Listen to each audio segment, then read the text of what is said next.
Welcome to special analysis. నేను రమా మండవ. ఈరోజు అనాలిసిస్లో భాగంగా మనం తీసుకోబోతున్న టాపిక్ ఏంటంటే, ఒక టైటిల్ పెట్టున్నాం మనం ఈ అనాలిసిస్కు, పవన్ కళ్యాణ్ చాక్లెట్ బాయ్.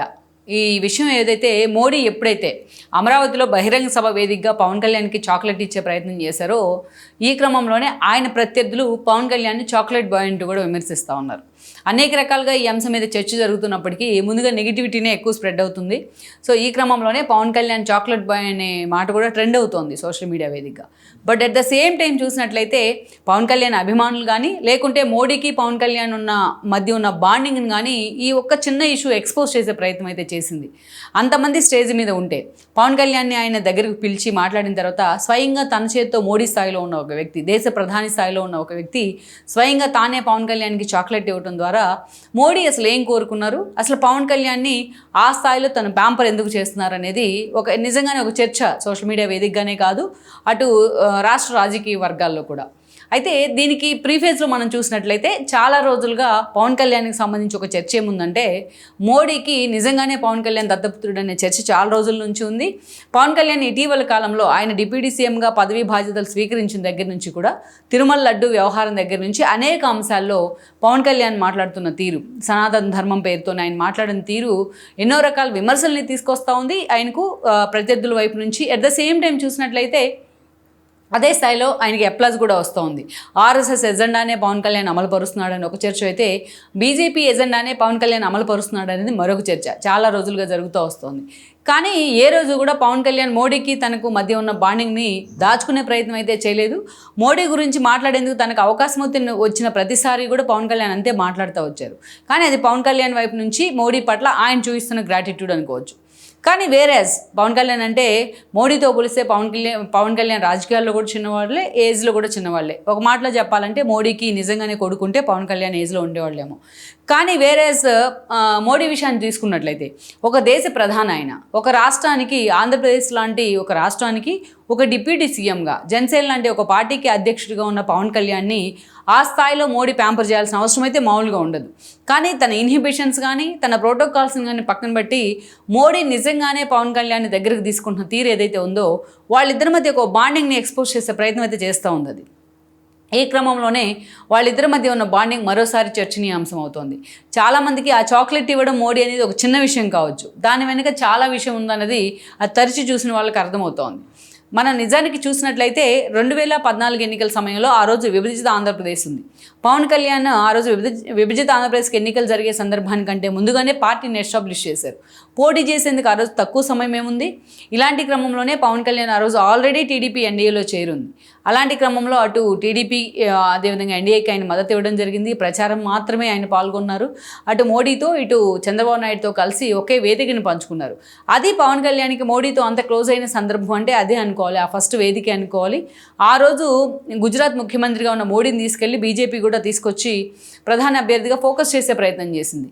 ఈ క్రమంలోనే ఎన్డీఏని బలోపేతం చేసే బాధ్యత మోడీ మీద పడింది. అందుకే అది చిన్న పార్టీనా పెద్ద పార్టీనా అని కూడా ఆ రోజు ఆలోచించలేదు. సో టీడీపీతో గతంలో ఉన్న అనుబంధం కారణంగా ఆయన టీడీపీతో అసోసియేట్ అయ్యి ఎన్డీఏలోకి చేర్చుకోవడం జరిగింది. తద్వారా పవన్ కళ్యాణ్ కూడా వాళ్ళతో అసోసియేట్ అయ్యారు. ఇక దాదాపు 2 ఏళ్ల పాటు అటు మంత్రి పదవులు కూడా పంచుకున్నారు TDP and BJP. Pawan Kalyan తనకు పదవులు వద్దు, ప్రశ్నిస్తానంటూనే ప్రశ్నిస్తూనే ఉండిపోయారు ఆయన. ఇక ఆల్మోస్ట్ 2 ఏళ్ల తర్వాత విభజన హామీల వేదికగా ఒక డ్రిఫ్ట్ రావడం, టీడీపీ బీజేపీ మధ్య ఒక గ్యాప్ రావడం జరిగింది. బట్ పవన్ కళ్యాణ్ మాత్రం బీజేపీతో కొద్ది రోజులు లెఫ్ట్ పార్టీలతో అసోసియేట్ అయినప్పటికీ 2019 ఎన్నికల్లో సోలోగా ఒంటరిగా వెళ్ళి ఆయన ఒక ఫెయిల్యూర్ ఎక్స్పెరిమెంట్గా అప్పుడు మిగిలినప్పటికీ ఆ పార్టీ. బట్ పవన్ కళ్యాణ్ మాత్రం 2019లో పూర్తిగా అధికారానికి దూరమైన తర్వాత, అంటే ఆ రోజు పవన్ కళ్యాణ్ తాను పోటీ చేసిన 2 చోట్ల ఓడిపోయారు. తన పార్టీకి కేవలం 1 సీటే వచ్చింది. అతను కూడా ఆ తర్వాత రోజులు వైసీపీ జెండా కప్పుకున్నారు. సో పవన్ కళ్యాణ్ మాత్రం ఇక అనేక రకాలుగా జగన్మోహన్ రెడ్డి ఆయన టార్గెట్ చేసే ప్రయత్నం చేశారు. ప్రధాన ప్రతిపక్షం టీడీపీ అయితే టీడీపీ కంటే ఎక్కువగా పవన్ కళ్యాణ్ టార్గెట్ చేసే ప్రయత్నం అయితే జరిగింది జగన్మోహన్ రెడ్డి వైపు నుంచి. మనం చూసినట్లయితే అనేక రకాలుగా పవన్ కళ్యాణ్ సినిమాల్ని టార్గెట్ చేశారు, పవన్ కళ్యాణ్ ఫ్యామిలీని టార్గెట్ చేశారు, పవన్ కళ్యాణ్ పర్సనల్ లైఫ్ని కూడా, ఆయన పెళ్లిళ్ళ వ్యవహారాన్ని కూడా టార్గెట్ చేసేవాళ్ళు.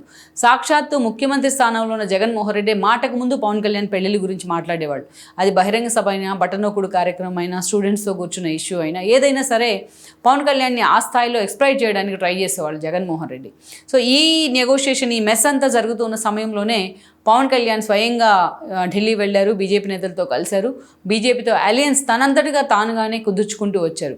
అప్పటి నుంచి కూడా తనకు అవకాశం వచ్చినప్పుడల్లా బీజేపీ పెద్దలతోని, మోడీతోని, అమిత్ షాతోని ఆయన భేటీ అవుతూ వచ్చారు. అటు మోడీ కూడా రాష్ట్రంలో ఉన్న ప్రత్యేక పరిస్థితుల దృష్ట్యా నిజంగానే పవన్ కళ్యాణ్ కూడా మోడీ అనుకో ప్యాంపర్ చేస్తూనే వచ్చింది డే 1 నుంచి. అదే సమయంలో చిరంజీవికి మోడీకి మధ్య ఉన్న బాండింగ్ కూడా అటు పవన్ కళ్యాణ్ మోడీకి దగ్గర కావడానికి దోహదపడిందని మనం అనుకోవచ్చు. ఇక అక్కడి నుంచి మనం చూసుకుంటే మొన్నటి ఎన్నికలకు ముందు మాత్రం పవన్ కళ్యాణ్ చాలా కీ రోల్ ప్లే చేసే ప్రయత్నం చేశారు. మోడీ నిజంగానే సలహా ఇచ్చారా లేకపోతే పవన్ కళ్యాణ్ ఇనిషియేట్ తీసుకున్నారా మనం పక్కన పెడితే ముందుగా ఆయన టీడీపీతో అసోసియేట్ అయ్యే ప్రయత్నం చేశారు. అటు రాష్ట్రంలో ఉన్న ప్రత్యేక పరిస్థితుల దృష్ట్యా చంద్రబాబు నాయుడు అరెస్ట్ కానీ మిగతా అంశాలు కానీ బీజేపీ కూడా వచ్చి వాళ్ళతో కలవాల్సిన సందర్భం అయితే ఏర్పడింది. 3 పార్టీలు కలిసి కూటమిగా ఏర్పడ్డాయి. బట్ ఆ సమయంలోనే టికెట్ల వ్యవహారం చాలా సీరియస్గా తెర మీదకి వచ్చింది. అప్పుడు పవన్ కళ్యాణ్ తను కొన్ని సీట్లు కూడా వదులుకోవడం జరిగింది. త్యాగం పేరుతోని బీజేపీ కోసం కొన్ని సీట్లు కూడా ఇచ్చేశారు ఆయన. బట్ స్ట్రైక్ రేటే ముఖ్యమంటూ ఈరోజు 100% స్ట్రైక్ రేట్తో డిప్యూటీ సీఎంగా ఉన్నారు. ఇక అప్పటి నుంచి ఎన్నికలకు ముందు ఏ వేదిక ఎక్కినా మోడీ రాష్ట్రానికి వచ్చిన సమయంలోనైనా పవన్ కళ్యాణ్కి అత్యంత ప్రయారిటీ ఇస్తూ కనిపించేవాళ్ళు ఆయన. ఇక పవన్ కళ్యాణ్ వెళ్ళిన మోడీతో అదే స్థాయిలో ఆయన భేటీ అవుతూ ఉండేవాళ్ళు.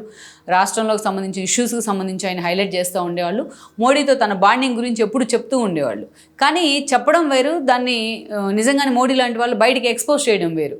మనం చూసినట్టయితే అల్లూరి సీతారామరాజు విగ్రహావిష్కరణకి మోడీ వచ్చిన సమయంలో భీమవరంలో ఆ రోజు చిరంజీవి అక్కడ ప్రత్యేక అతిథిగా హాజరైతే అదే వేదిక మీద నుంచి పురంధరేశ్వర్ దగ్గర నుంచి చాలామంది నేతలు ఆ వేదిక మీద ఉంటే చిరంజీవిని హక్కును చేర్చుకునే ప్రయత్నం చేశారు మోడీ ఆ రోజున జగన్మోహన్ రెడ్డి ప్రభుత్వంలో కూడా. ఆ రోజే చిరంజీవి ఫ్యామిలీ కానీ పవన్ కళ్యాణ్ తనకి ఎంత దగ్గరో చెప్పకనే చెప్పే ప్రయత్నం చేశారు. ఇక మొన్నటి ఎన్నికల్లో పవన్ కళ్యాణ్ బీజేపీ టీడీపీ పొత్తులు ఇనిషియేట్ చేసిన తర్వాత నిజంగానే మోడీ వాళ్ళ మీద చాలా సీరియస్గా ఫోకస్ పెట్టారు. పవన్ కళ్యాణ్ మనం చూస్తే ఆయన ప్రమాణ స్వీకారం చేసిన సందర్భంలో మోడీ అటు చిరంజీవిని పవన్ కళ్యాణ్ని చెరొక భుజం మీద చేసే వాళ్ళని హత్తుకున్న విధానం కూడా మనం చూసాం. ఒక ప్రధాన స్థాయిలో ఉన్న వ్యక్తి ఒక ఎమోషనల్గా వాళ్ళ దగ్గరికి తీసిన ప్రయత్నం. అయితే దానికి అందరూ కూడా విపరీతార్థాలు తీశారు. అటు చంద్రబాబు నాయుడుకి ఆప్షన్గా అటు కాపు సామాజిక వర్గాన్ని ప్రమోట్ చేస్తున్నారు మోడీ ఏపీలో. ఈ క్రమంలోనే పవన్ కళ్యాణ్ను చిరంజీవిని దగ్గరికి తీశారనే ప్రయత్నం జరిగిందనే చర్చ కూడా వచ్చినప్పటికీ బట్ చూసిన వాళ్ళందరికీ కూడా వాళ్ళ మధ్య ఉన్న బాండింగ్ ఎప్పుడు కూడా చర్చనీయాంశం అవుతూనే ఉంది.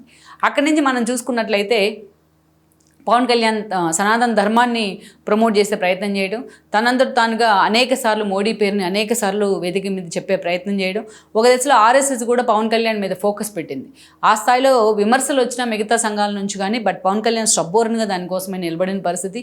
మొన్న పహల్గామ్ ఇష్యూలో మిగతా పార్టీలన్నీ ఒకే ఎత్తు అయితే తాను ఒక్కడనే ఒకే ఎత్తు అన్నట్టుగా స్టాండ్ బై నిలబడ్డారు పవన్ కళ్యాణ్. 3 రోజులు వాళ్ళకి సంతాప దినాలు ప్రకటించారు.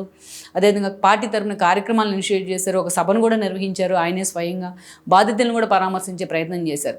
అలా బీజేపీ వాయిస్ని పవన్ వినిపిస్తున్నారని విమర్శలు వచ్చినప్పటికీ బట్ ఇష్యూ బేస్డ్గా మాత్రం ఆయన నిలబడుతున్న తీరు మాత్రం అందరూ ప్రశంసిస్తూ ఉన్నారు. ఈవెన్ హిందీ భాష విషయంలో కావచ్చు, తమిళనాడులో సనాతన ధర్మాన్ని టార్గెట్ చేస్తూ ఉదయనిధి లాంటి వాళ్ళు మాట్లాడిన సందర్భంలో కావచ్చు పవన్ కళ్యాణ్ ఎంత స్మార్ట్ ప్లే చేస్తున్నారనేది మనం చూస్తూనే ఉన్నాం.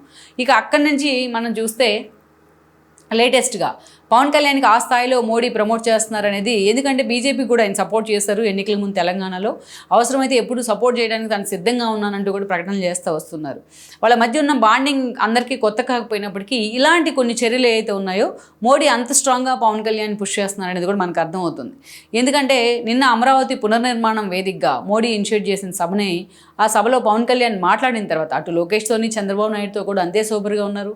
లోకేష్ నన్ను కలవా అని కూడా ఆయన చమత్కరించారు. ఇవన్నీ జరిగితే పవన్ కళ్యాణ్ మాట్లాడిన తర్వాత దగ్గరికి పిలిచి ఆయన ఒక చాక్లెట్ ఇవ్వడం జరిగింది. పవన్ కళ్యాణ్ కూడా చాలా సిగ్గుపడిపోయారు. ఆ ఇష్యూ తర్వాత నవ్వుకుంటూనే ఉన్నారు ఆయన. అలా ఎప్పుడైతే పవన్ కళ్యాణ్కి మోడీ చాక్లెట్ ఇచ్చారనే అంశం అది పాజిటివ్గా తీసుకున్న వాళ్ళకి పాజిటివ్గా తీసుకున్నంత బట్ ఆయన ప్రత్యర్థులు మాత్రం పవన్ కళ్యాణ్ ఇంకా చాక్లెట్ బాయే రాజకీయాల్లో ఎదగాల్సి ఉంది అని మోడీ చెప్పే ప్రయత్నం చేశారనేది దాన్ని పూర్తి స్థాయిలో మీడియాకు వదిలే ప్రయత్నం చేస్తున్నారు. But at the same time ఇక్కడ చూసినట్టయితే అది ఒక తండ్రి కొడుకుల మధ్య ఉన్న బాండింగ్గా చూడాలి. చాక్లెట్ ఇచ్చేంత చనువు పవన్ కళ్యాణ్తో మోడీకి ఉంది అనేది ఒకటి అర్థం చేసుకోవాలనేది జనసేన నేతలు చెప్తున్నమాట. మొత్తానికైతే మాత్రం ఈరోజు మోడీ అండ్ పవన్ కళ్యాణ్ మధ్య ఉన్న బాండింగ్ మాత్రం అమరావతి వేదికగా మరోసారి ఎక్స్పోజ్ అయిందని మనం అనుకోవచ్చు. ఓవరాల్గా ఇది చూసిన వాళ్ళు ఎవరికైనా సరే దీంట్లో రాజకీయాలు ఆల్రెడీ నేను చెప్పినట్టు రాజకీయాలు తీస్తే రాజకీయాలే బట్ నిజంగానే ఒక ఫాదర్ అండ్ సన్ రిలేషన్లో ఈరోజు మోడీ ఆ స్థాయిలో పవన్ కళ్యాణ్ దగ్గర తీసుకునే ప్రయత్నం చేయడం ఓన్ చేసుకునే ప్రయత్నం చేయడం మాత్రం అది రాజకీయాలన్నీ పక్కన పెట్టి చూడాల్సిన అవసరం అయితే ఉంది. అది అన్ఎక్స్పెక్టెడ్గా చేసిన చర్యనే అనుకోవచ్చు. బట్ అమరావతిలో మిగతా ఇష్యూస్ మిగతా మాట్లాడిన స్పీచ్లు అన్నిటికంటే కూడా పవన్ కళ్యాణ్కి మోడీ చాక్లెట్ ఇచ్చిన అంశం మాత్రం ఈ స్థాయిలో చర్చనీయాంశం అవడానికి కూడా వాళ్ళిద్దరి మధ్య ఉన్న బాండింగే కారణం అని మనం అనుకోవచ్చు. ఈ వీడియో మీకు నచ్చినట్లయితే please share, like and subscribe R24 Telugu.